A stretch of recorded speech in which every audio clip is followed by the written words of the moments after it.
The Shivling is a divine form of God, and I will define the Shivling to you. The Shivling, the upper half of the Shivling, is called the Shivling. There is what we call a Yoni, and this, from the Yoni to the upper half, is from the earth going upward. The Yoni is considered the earth, and below the Yoni, that is the lower regions of existence. So the earth is said to be the middle.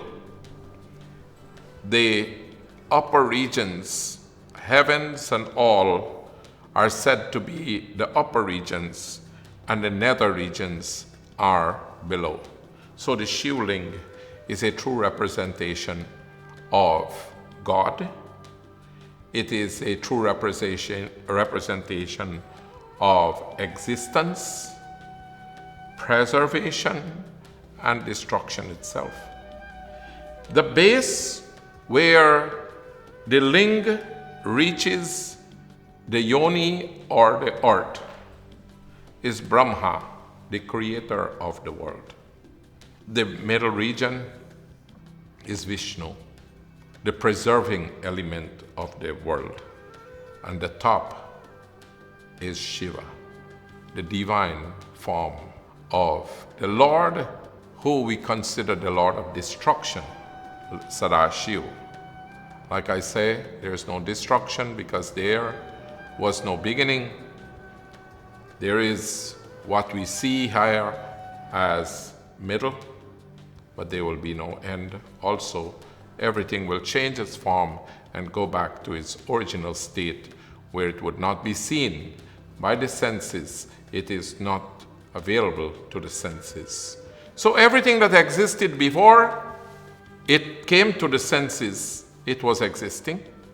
It is here while it exists during the senses, and it will go back. So the Shivling is a total personification of the divine Lord. The Yoni represents the Shakti, or the feminine nature of God. The Linga represents the masculine nature, the masculine element of God. And the combination of the feminine, the masculine, God is everything. God existed before, during, and after creation. Creation is God, who existed before it is visible, during the time of visibility, and even after everything is not visible to the senses anymore. The Shivling is worshipped as God in totality. On the side of the Shivling, there are the presence of Ganesh and Kartikeya.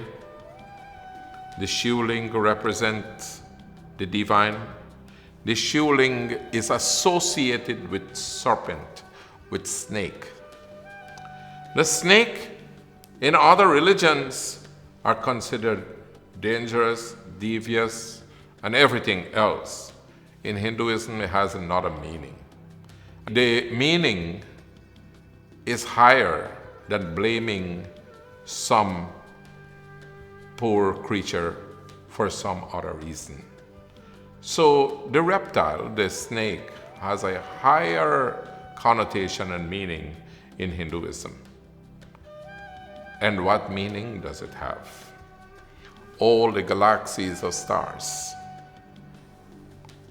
All the galaxies of stars, when it is looked at together, it is in a huge coiled disc form, representing a coiled serpent.